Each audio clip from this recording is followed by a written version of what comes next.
Now, Sports Talk with Broads. Here's Hunter Brody. What is going on, everyone? I have no idea why I am recording at this very moment. It is 2:07 a.m., and I know my body is telling me it's game time. I know that my body feels right now like it is time to rock and roll with an outstanding podcast. Normally, when it's 2:07 in the morning, I think to myself, okay, Broads, go to bed, wake up, make a fresh pot of coffee, drink 7 cups, have a caffeine rush, turn the microphone on, and start going off and start doing what you need to do. But for some reason, right now, it is 2:07 and it's game time for me. All right, it is what it is. I can't change the way my body feels, so let's dive into it. And there's a couple of different topics I want to hit on. The first and the main one is Howie Roseman talking about Alshon Jeffery and speaking up about the wide receivers and how the Eagles internally feel about what is on the roster at the moment. Then I want to look into the NFL draft because Roger Goodell pretty much said this is how it's going to be. All right, we are going forward with the NFL draft, and you better not speak up on it. I thought that was interesting. And last, Kirk Herbstreit. I love the guy. He's a fantastic college football analyst. He believes that there's not going to be football this upcoming season. That would be really bad if that is the case. So let's talk about these topics. First, as I stated, the Howie Roseman discussion. And there were a few quotes that stood out to me. He mentioned the elephant in the room in regards to Alshon Jeffery. And he said Alshon has to get healthy. He knows what is being said about him. He understands that he has a lot to prove. The way that he spoke about Alshon, it made it seem as if he wasn't going to be cut, as if he was part of the Eagles' game plan. Moving forward, that is. And when you look at that, you do need to realize one thing. Howie Roseman is speaking to the media about this guy right now who everybody from the outside looking in believes is a snake and believes that he has some sort of disconnect between him and Carson Wentz, and it just seems like his time has ran up here in Philadelphia. The only way to really approach this from a general manager standpoint is the way that Howie Roseman did. What is he supposed to say? What is he supposed to say? This guy's gone. Screw him. We don't need him anymore. Well, if he says anything like that, it's totally going to hurt the slim chance that they have to trade him. I don't think anyone will trade for Alshon Jeffery, to be honest with you. But if you go out there and just bash this guy apart, or you even mention cutting him, then nobody's going to trade for him because they know that he will be released anyway. So strategically, as a GM, whether he really believes what he said or not, there's only one way to handle this from a PR standpoint, and it's to do exactly what Howie Roseman went up there and did. Talk about how Alshon needs to get healthy, how he can be a good part to this team, how, he can produce when healthy. It's the only way to really go about this. I feel like everything he said in terms of the wide receiver position was all crap and just feeding the media and feeding the fans a bunch of crap. I didn't truly believe anything he said. From the Alshon point of view, I thought, okay, he's just trying to say that this guy can help if he's healthy. There's really no alternative. That's the only way to handle that one. Then he dives into believing that the view on the receiver position is different than the public. So their view, his view, the organization's view is different on the wide receiver position than the public.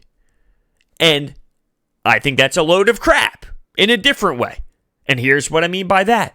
He doesn't believe that. They don't believe that. They know that there is a problem. They understand that there is an issue. I think that's more along the lines of just trying to support the fact that he didn't do anything in the free agent market.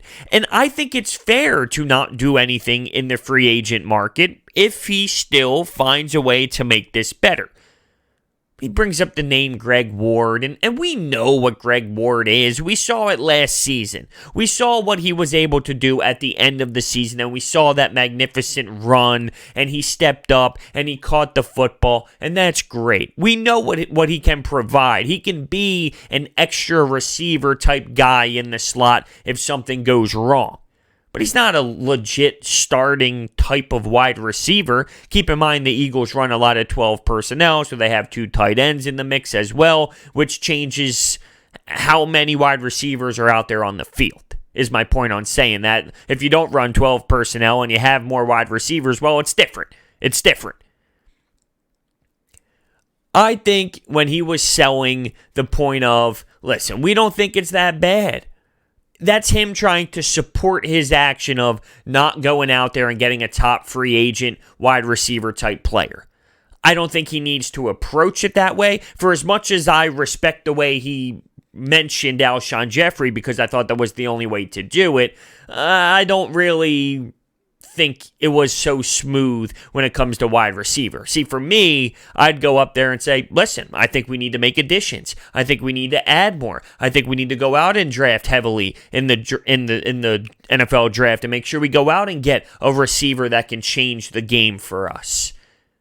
We can go out and get a guy who is fast, who can make plays, who can stretch the field.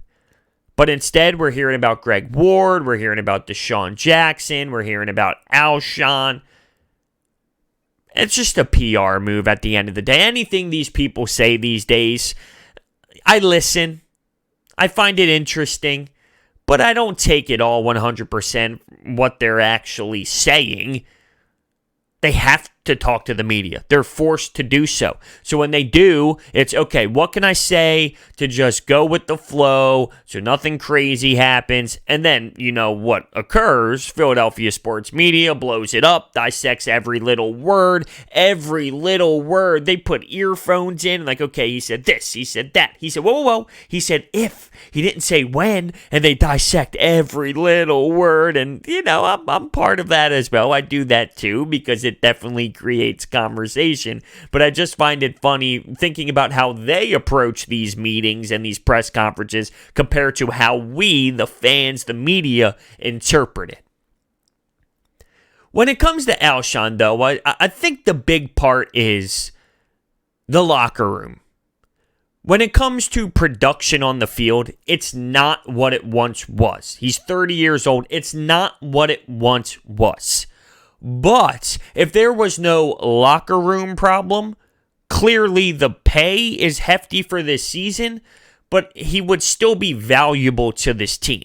Now, the injury is going to play a factor. He's going to miss a ton of time going into the season, and who knows when he will ever be healthy. But in terms of getting him back and production-wise, he would still help the team. He can get receptions. He will be able to catch the football. He won't be going off for 100-plus yards all these games, and he was never really that type of guy to have 150 yards, 120 yards. Like, he was never that explosive. He would just get a lot of receptions, and, you know, if he gave you 80, 90, 70, 80, you know, in that ballpark, then okay.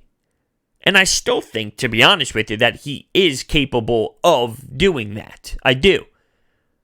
The problem, though, is there is a lot of noise surrounding Josina Anderson and Alshon Jeffery. They clearly have communication. They've been friends throughout the last, I don't know how many years.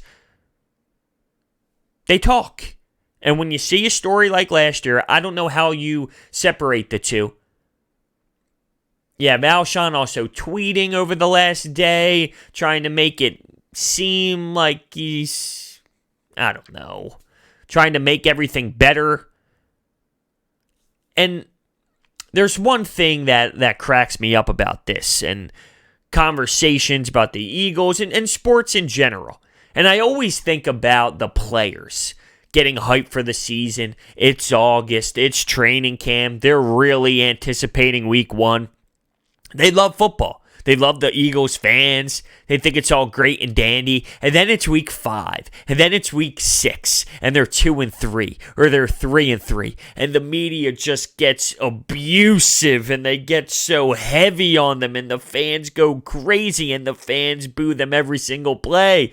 And I always date back to how they were feeling in August, how they were feeling 1 week before the regular season starts. And I question how they're feeling at the time. You get so pumped up and you get so ready to go. And then a couple weeks in, the city hates you. The fans go crazy. The media is just asking every single brutal question possible. They're questioning Doug Peterson. They're questioning Carson Wentz, Alshon Jeffery. Oh, this and that and injuries. What's going on with the medical staff? And it never stops. It never stops. But what I was comparing that to, though, was Alshon Jeffery throwing out a tweet, and it felt like the timing of it related to Howie Roseman's comments, and it's so easy right now to say things won't be too bad, but once the season kicks off, and once you're a few weeks in, and once Alshon, if he is here, once he does come back, and he doesn't get the touches that he thinks he's going to get, who knows what's going to go down.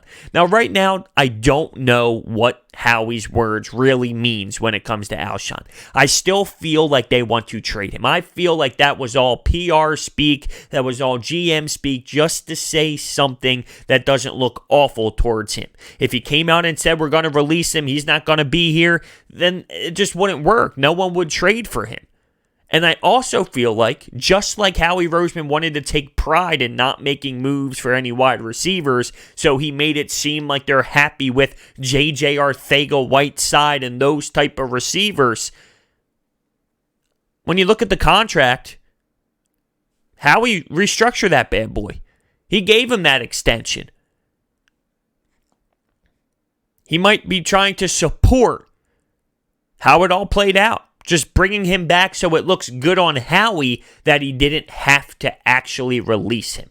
Now, J.J. Arcega-Whiteside was mentioned, and they did talk about the significant jump that he needs to take. But it also mentioned some lower body injury, and I'm not trying to say that didn't happen because these players are banged up all the time. Pretty much from week 1, they're banged up. If not even from training camp, they are banged up.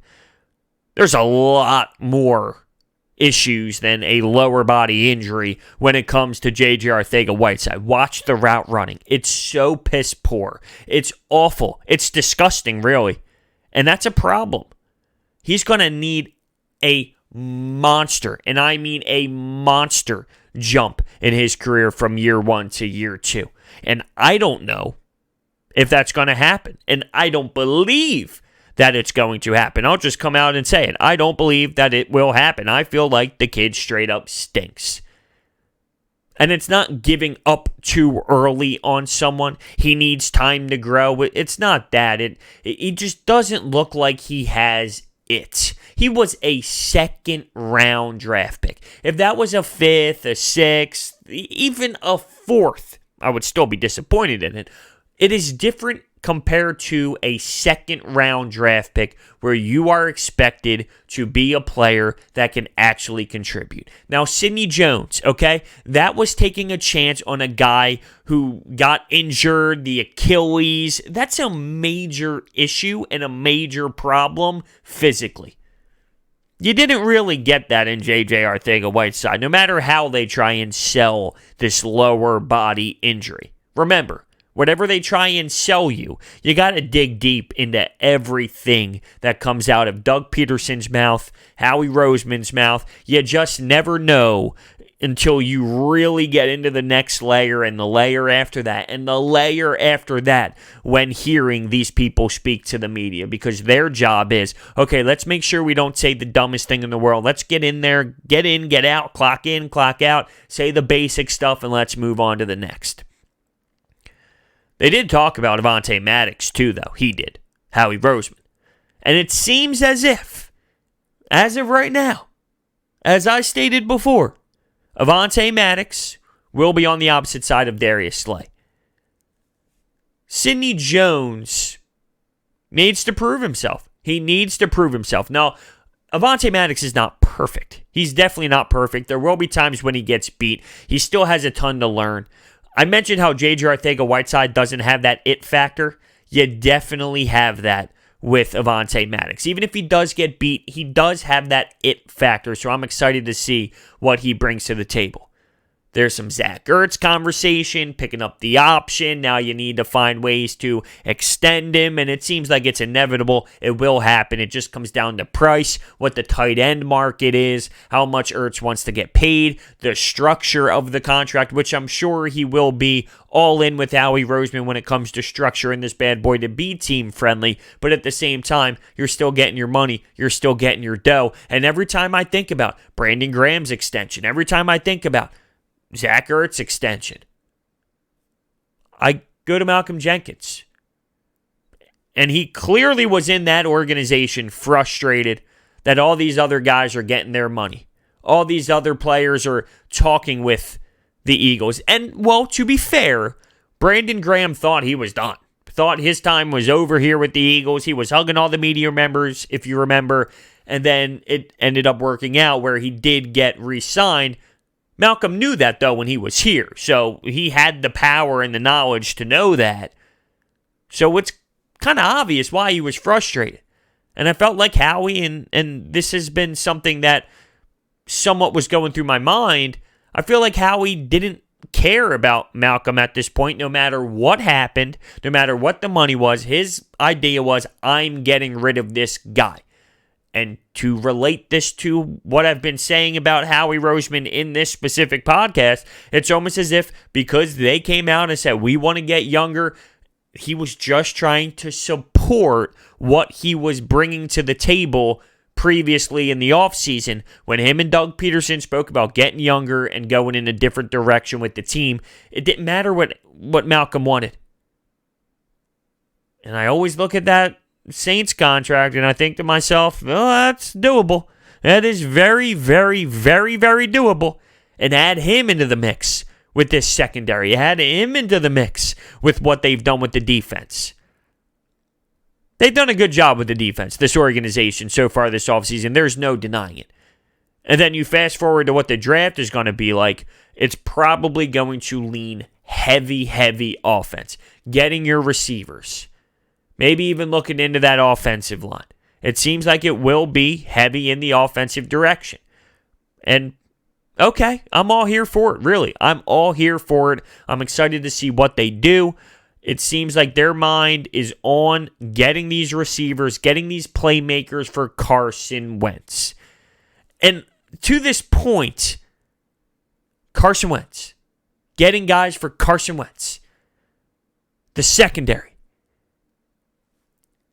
I mentioned the name Carson, but it feels as if the conversation hasn't really been about Carson Wentz to this point. It's about getting Carson help. It's about fixing the holes on defense. What about Carson Wentz? Now, this might not be the time for that because it's about roster construction. But I'm going to write that down. I do want to get into that, and I will. As the days move on here without sports, I think that's actually a perfect conversation. Just Carson Wentz. Carson Wentz. This season is huge for him. And I don't want to get into that right now, actually. I don't. I think that will be a great discussion in its own, in its entirety, by itself. Because there is a lot to talk about when it comes to him, specifically, as a player, as a leader, as the franchise guy. We will get into it. So let's transition into the NFL draft. I just find it so interesting that Roger Goodell comes out and says it's going to happen. I mean, it is straight up going to happen. And in the report, it states the public discussion of issues relating to the draft serves no useful purpose and it grounds for disciplinary action. So ultimately, he's coming out and saying if you don't agree with this, you will feel repercussions. There will be punishment. If you come out vocally and talk about how you do not feel like doing this. The reason why GMs and ownership and people inside the NFL wouldn't want to go this way is because They feel like they won't have the proper amount of time to evaluate these prospects, to talk to them, to figure out the feel, to get the vibe, to see if it's someone that they would be interested in working with and drafting. I get that mindset. I do. I understand that. With that being said, though, I'm sort of on Roger Goodell's side.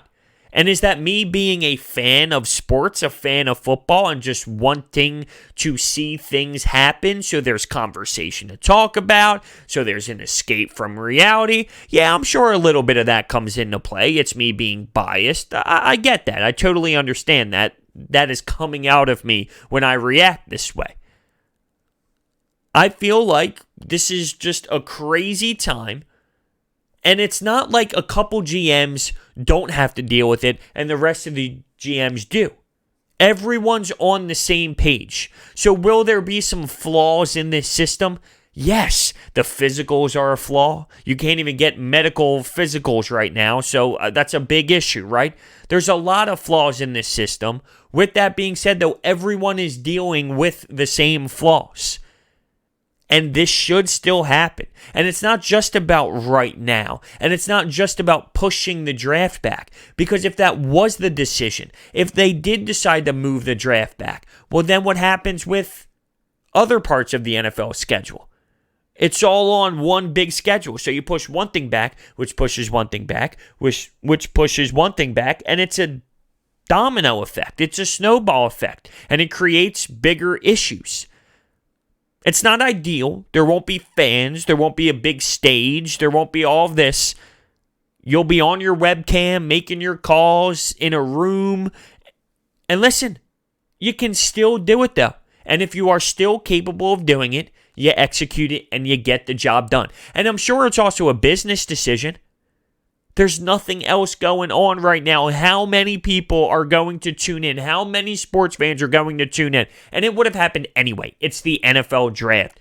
Everyone watches the NFL draft. But now that there's really nothing else on and all of this is happening, all of this coronavirus stuff is happening, it's going to be even crazier when it comes to ratings. Even if they don't go with the Adam Schefter approach, which I think they should go with the Adam Schefter approach, where it's 7 days long. I couldn't believe how much backlash he got on that opinion. I thought it was great. I thought it was a no-brainer. I would have made it instantly. I would have reported, if I'm Roger Goodell, we're doing this. Phenomenal idea, Adam. We are doing this. He was getting destroyed as if that was so stupid to think that the NFL draft should be 7 days. Why not? There's nothing else going on. It gives GMs more time to think about picks throughout the days. Come on now. I'm all in for it. Will there even be football, though? That's the question. And Kirk Herbstreit believes no. And he talks about how we're not even going to have a vaccine for 12 to 18 months. And it's not as if once the season, or not once the season, but once all of this is done, once the corona is all finished and you can leave your house and you can do this, instantly it goes from 0 to 100? No. There's going to be slow progress. Are people going to fill arenas and fill stadiums with the snap of their fingers as soon as everyone's told that they are allowed to go back to work? Or as soon as everyone's told that the numbers have regressed a little bit? There is going to be a period where people need to ease into this. Kirk Herbstreit believes, and this could just be his personal belief, this could be based off of conversations that was had with ESPN people who are talking with production, talking with TV sides of things. That information I don't know, which changes this absolutely. If this is just his personal belief, well, it's not the same as if he's talking to people who are focusing on what type of TV rights are going to happen during that time of September, October. The point, though, of bringing it up is if there is no football, and if there is no NFL or college football in the fall and we are still dealing with what we are dealing with right now, that is scary to process. That really is. That is really disturbing to hear. And we will be in some big time trouble. And if that's the case, it's more than just big-time trouble with sports. At that point, the country is still hurting financially. You got all this unemployment stuff, and I'm not here to get into all that. I mean, we all understand how big of a problem this is from a country standpoint, from an economic standpoint, from business standpoint, from everything. Everything. It's such a big-time issue. I just never thought that football wouldn't be here. Never really crossed my mind, honestly. I figured by September, October, November, this bad boy would be finished out. And I'm not claiming that because he states this. That's true. It's just weird. It feels like it's been filled with optimism by that point. I would say that majority of sports fans and people assume by September, October, this will be finished. We will be headed back in the right direction. So to hear someone, and someone so respected, come out and say, listen, it's not going to be this way. I don't think we're going to have it at all. I don't know if we're used to hearing that. And no football? Ugh. I can't even deal right now with no baseball. I'm watching all the condensed Phillies games on MLB's YouTube channel every morning while drinking my coffee. I can't even comprehend how there's no Phillies baseball right now. I need to see Bryce Harper. And now you're going to throw in there that there might not be Eagles football and college football? Only time will tell, of course, but now I'm starting to freak out and get all nervous. With that being said, I think this is the perfect time to end this. So let me know your thoughts, hit that thumbs up button and subscribe, and I will see you next time.